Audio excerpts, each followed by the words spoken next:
right, thank you for tuning in. 7 minutes after 10 o'clock. Sorry, we were a little bit later than we should have been. We have a really good book we want to share with you. I think our guest was scheduled once before and we had some kind of cross wires or something. Yes. Saving Tarboo Creek, one family's quest to heal the land. You know, we all try to be good stewards of the land. Well, those of us who think about it try to be good stewards of it. I take it back. I don't think we all try. You know what made me change my mind? I come into the studio and the parking lot is just littered. How does anybody think that leaving a diaper in the parking lot is a good thing to do? Yeah, I don't know. Disgusting. I don't know. But anyway, I would think many of us want to be good stewards of the land, and we consider ourselves good stewards. We put things in the recycle bin and we make an extra effort. You're not going to believe the contribution to cleaning up this planet that our next guest and his wife have done.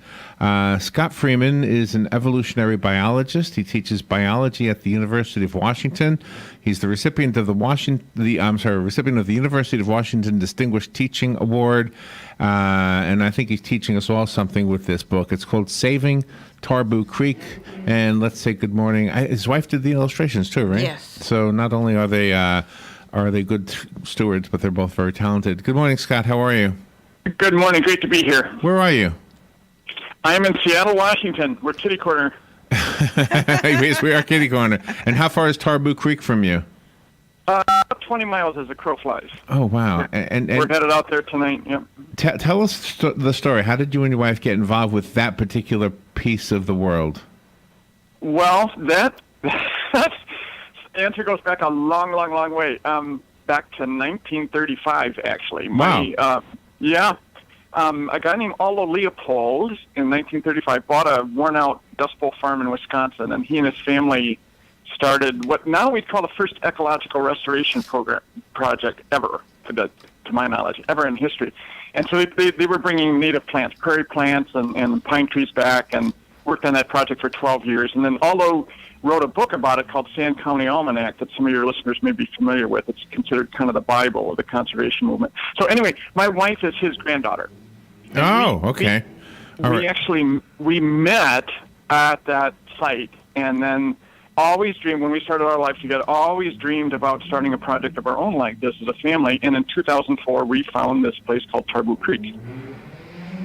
Wow. Okay. And when you say you found it, was it available to be purchased? Was it as messy as the Hudson River was in New York? I mean, what was your first reaction to it? Oh my gosh! Our first reaction, honest to God, was shock and dismay. I mean, we were looking for a project, and we've redone old houses and helped friends through tough times, and we've been through some things, but this creek was in bad shape in 2004.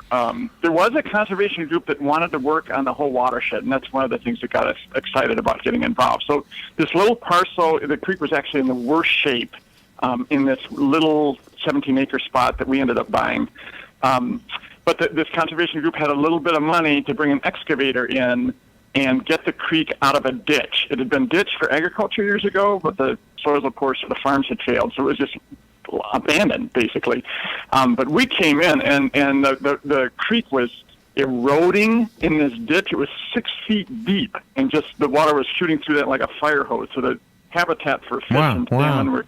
it was grim. And I understand it ruined the salmon spawning grounds or whatever, right? Yeah, exactly. So salmon are these fish, your listeners may be aware, they go out into there's some of the Atlantic as well, but they go out in the ocean and grow to get great big things, 7, 8, 10, 12 pounds, even in our little creek.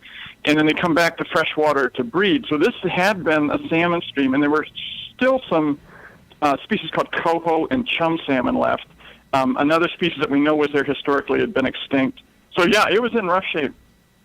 And one of the observations you had from some of those trips to Tarboo Creek was that one of your sons said that if you're going to do something destructive, you have to do something constructive. Yes. Yeah, that's our older son's old philosophy. So we'll go out there and we'll we're doing some forestry in the area now, so we'll thin trees and drop them and have the chainsaw going and do pruning, and or we'll yank out invasives. There's a lot of Himalayan blackberry and reed canary grass and things taking over. So we'll pull those out or cut them or snag them. So that's the destructive bit. But then we always try to do something, as you said, constructive. We'll do some planting or work on a creek bank to stabilize it, something like that. So that's kind of what we do every time we're out. You also mentioned that Aldo had wise words of wisdom, that he had said to look at the land as our community and not as our commodity. Yes, that's exactly what his little book was about. He called it the land ethic, and you just captured it beautifully. It's just a simple, most of the good ideas in life are really simple when you boil them down, and his idea was simple. It was just that we should treat the land just the way good people treat each other, that we care. And if somebody's in trouble, we extend ourselves. We'll spend time in the hospital with a friend or help somebody out financially if they're having a rough patch. And the same thing with the land. If you find, that litter you found on the parking lot this morning when you came in, it's just we have to act. Yeah. Do you know, we had an interview with some folks who were in a similar circumstance, I guess, except they were Native Americans. It's in Northern California. It's the Winnemem-Wintu tribe. I don't know if you know about these people, but they had the same thing with the salmon. And in their case, the culprit, and that's what I'm getting at, is who's the culprit, who messed up the Tarboo Creek. But in this case, I can't remember the name of the river, but the United States government wanted to build a dam, and it of course flooded all of their what do you call them, Robin? The sacred grounds. Yes. The sacred grounds, yes. And their sacred burial grounds, and some of their olive trees or something.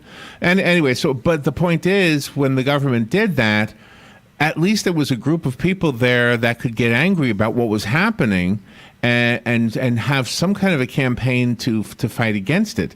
Was there? So my question to you about Tarboo Creek: is there a culprit, and was there anybody there to get angry and fight back, other than you and your wife? The culprit. Do you remember that old line? There's an old comic strip called Pogo back in the day when I was growing up. And famous line where this character was walking through an area and describing sort of what you saw, just this landscape kind of obliterated and littered. And his line was, "We have met the enemy, and he is us." That's kind of Tarboo. It was all of us, We all came in and we cut all the trees and we ditched all the streams and built dams in bad places like you're describing. So it's kind of on all of us in terms of culprit, and that's that turning and say, okay, but what if we cared? And what if instead of, as Robin said, we just treated the land as a commodity or as a wastebasket, if we really tried to make things better? Yeah. Oh wow. And so did this mission change you, or were you always this way? Were you always I love you. This is great. I always liked the environment. As a little kid, I just loved walking outside. I'd like to say I was trying to do two things: either be a basketball player or spend as much time outside as I could. So that's kind of how I grew up. But I think after I've met other people who and actually started doing things, I think that's what really captured me, to get the sense that if you actually go out and do something, things get better. If you plant a tree, it grows. And then little kids come by later and play underneath it. And, it's just something magic about life. Say, wow, I could have an impact here. That really brings meaning into people's lives. Right. We have a planting party this Sunday, and we just sent out some emails from friends. I think we've got 25 people coming out. People just love to do this sort of thing with people they care about. And that's what Larry's doing. Larry planted an apple tree. He bit into an apple one day and saw the little seed sprouting. So now it's about 7 inches tall. It's in a flower pot, right here on our desk, and it's ready to be transplanted. And that's Larry's observation about apple tree seedlings. he's probably going to write a book about his apple tree. Yeah. Well, you know Yes. what? You know what I wanted to tell you is that we have some rivers here that have, have declined because, as you say, of us. It's we can't blame anybody but ourselves, and those people who are smarter than us or than me anyway. Usually from a university, people who have the means to study things, because for all intents and purposes, when you look at it, in our case anyway, it doesn't look so bad. It's just the numbers of fish have declined, and I guess the amount of algae that builds up. So I guess my point is, it seems similar in that people have teamed together to become the stewards to kind of be the antidote for what we've done wrong in the past. That's right. And it's been really inspiring in our neighborhood. One of the first things we did, I just described sort of the excavator coming in and getting the creek out of the ditch and into what we call re-meandering back into a, snaky, sinuous, natural sort of path. And then the group that we're helping with, organized what they call a plant-a-thon in 2005. Hundreds of school kids and their moms and dads came out and planted trees in these old abandoned pastures near the creek so that the forest could grow back up. And, now we meet some of these high school, those kids are in high school going off to college, and they remember that. They'll come back and visit their trees. And so there's just this sort of building this sort of legacy and think, wow, that had a great impact on that kid's life. And, you hear them talk about it, and they're just beaming. Yeah, I was out there with my mom and dad, and that was the first tree I ever planted. Oh, wow. And to put this into perspective, you had written that when you teach biology to your students, that you equate this to money growing in a bank account. That's right. If you get those kinds of returns, that if you do good things tend to happen, and that's really what happens in your life. And not only you watch a tree grow or you watch a stream come back, it's really rewarding, but also I think something happens to you inside that we've made better friends through this project, or better relationships with each other, because we have, as a family, we've done this together. And there's something that goes on in their heart as well that I think is really important to all of us. You also have observations between the greatest generation and the Me Too generation. Yeah, that's something that really struck me. Conversations with my father-in-law, Carl Leopold, Susan's dad. And he was, I think, 21 years old. He just started college when Pearl Harbor was bombed, and he enlisted in the Marines and spent 4 years in the Pacific as an artillery officer. And I'm thinking, that he was just trying to get his life started. It's kind of like my students when I'm teaching at the University of Washington, and all of a sudden he and his friends are thinking, we have to go fight a war. Like, we didn't ask for this. What? We have to risk our lives. We have to save the world. And I'm teaching my students, and we'll go over data in my courses on projections for human population growth doubling in their lifetime, and climate change sending worsening storms and floods and sea level rise, and or the rates of deforestation that are being cataloged and a mass extinction. And I don't do any preaching or editorial. I just show them the data and say, you guys, this is what the world is like. This is the best science we have.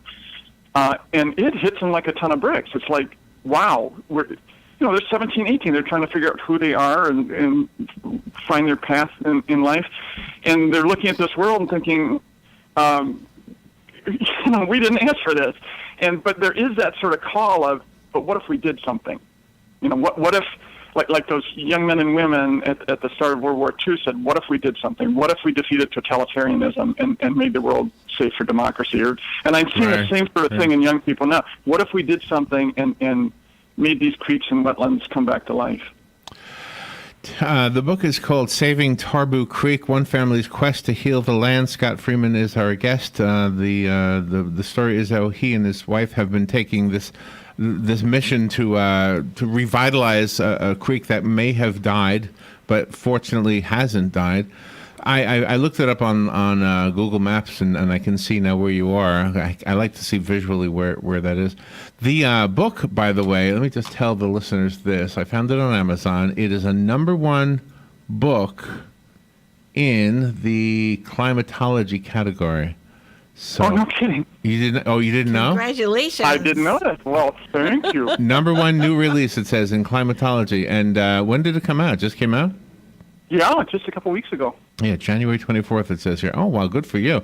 It's number 24 in sustainable development, number 1 in climatology, and number 42 in science and math, earth sciences. That's pretty good. That's pretty good. Well, so you have a following, and people are starting to pick up. You know what I think it is? It's the people who already are of similar mindset to you. I think the people who, and I think Robin and I fit into that category, and I'm hoping that more and more people do. It seems to me that some of the troubles in this world are because we're so self-centered instead of thinking about others and about the planet we live on. That might be the big difference to change us. If we change the world, maybe it'll change us. Exactly. And the ironic thing is that, we're always bombarded with these messages in our culture that to be cool or to be feel good about yourself, you need a great big house and a great big car and a great big TV set. But honestly, that's not really, when that's not really what makes people happy. And it's doing things like, when the hurricanes hit Houston, people would just jump in boats and go pick people off rooftops. Right. It's doing that kind of thing where you help somebody else, that's right. really what brings meaning to people's lives. Right. And actually creates happiness. It's doing something that lasts. Yeah, I love what you're saying. I just love what I feel from you. Can I tell you a story? This is kind of it's related, but it's not exactly about the environment. I watched this video on YouTube. These guys had a hidden camera, and they were doing an experiment. And one of the guys sat in a wheelchair, although he did not need to be in a wheelchair. He made himself look like he really hadn't bathed in a month. He looked homeless, basically. And he scratches off a fake lottery ticket. The lottery ticket is designed to look like he won $10,000, but he really didn't because it's not a real lottery ticket. So he scratches it off, and he says to passersby, "Could you look at this? I don't have my glasses. Did I win?" And then people would either say, "Oh my gosh, yes, you won. And here, take this ticket and hurry up and go cash it in." Or they would say, Nope, you didn't win. I'll just throw this away for you. And then they would walk away with it. And here's the thing about the two groups of people, and I'm not trying to, this is the way the video presented it, so maybe they edited it so it looked this way. But it looked like the people who gave it back to him had nothing of their own. It looked like they were as poor as he was pretending to be. And the people who walked away with it were wearing nice suits. They looked like they had the whole world already. And you know what? It just kind of said something to me that, oh my gosh, the takers will never be anything but takers. Yeah, it is what it is all about. The people we really care about, the people we treasure, the people we admire and that we remember are the givers. But it's our message to get across. I think we're sort of wired to care about numero uno, and then, it doesn't work. One of the things that inspired me writing this book was a conversation I had years ago now. We were sitting around gabbing with friends, and one of them was a physician. He said, "No, you'll never believe this, but I just saw a paper came out, and it turns out that I think he said 11% of the general adult population in the U.S. is taking prescription antidepressants." Isn't that something? Wow. Isn't that something? And then I thought, well, what about all the people self-medicating with opiates or street drugs or alcohol or food? Right. That's terrible. Something is wrong. Yeah.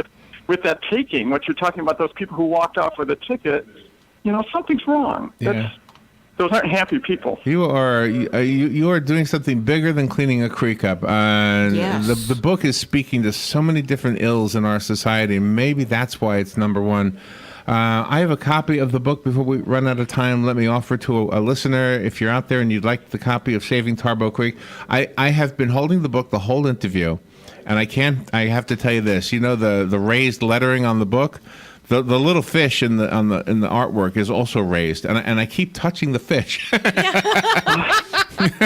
It's like a braille fish. So anyway, if you'd like the copy that was sent to me, you can have it. The rest of us have to buy it. Do you have a website set up for the work you're doing or for the book? I do, yeah. Folks can learn more about it. In fact, I'm posting little, if people get interested in the project, I'm posting little essays every month to keep people up to date on what's going on. So it's ScottFreemanAuthor.com. Just one word, Scott Freeman Author. I think the artwork that your wife has done is beautiful. Is it watercolor? No, actually, funny you should ask. She loves color. She has a BFA from the Art Institute in Chicago, and she's a painter. She just thinks in color. But the publishing company said, this is going to be a black and white book. We want you to work in pen and ink, and it just killed her not to use watercolor. She developed this I think really lovely style that people are really responding to, where she started using washes. So she was actually using like black and white and grays as kind of a watercolor. That's exactly what you saw. That's This is amazing. I mean, I just love it. The pictures themselves are emotional as well as your writing.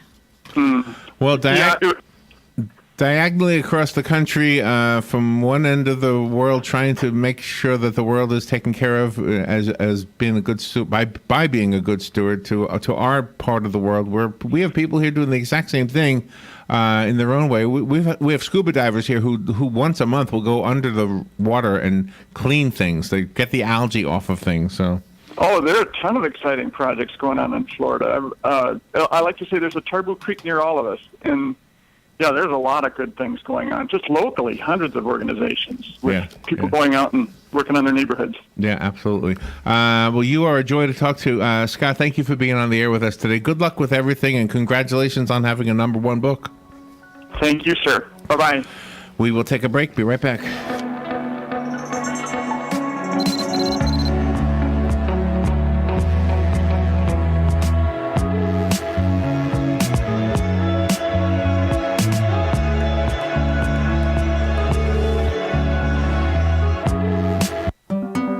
You know texting while driving is dangerous. That's not new information. Yet most people admit to doing it anyway. Drivers are 23 times more likely to be involved in a car accident while texting.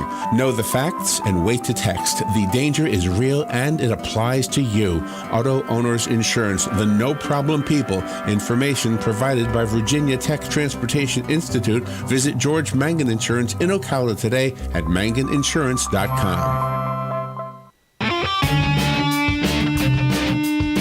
Are you in need of custom screen printing, embroidery, or promotional items? Then look no further and come visit the brand new Legacy Team Sales. LTS is conveniently located off 17th Street next to Armstrong Homes in beautiful Ocala. We offer the best prices and highest quality products for your company, team, school, or nonprofit. Whether looking for screen printed shirts, embroidered polos, or travel team uniforms, you'll be sure to find it at Legacy Team Sales. Come visit our new 27,000 square foot facility. Our friendly and knowledgeable sales staff will assist you in every part of your custom purchase. LTS carries the hottest brands in the industry, like Under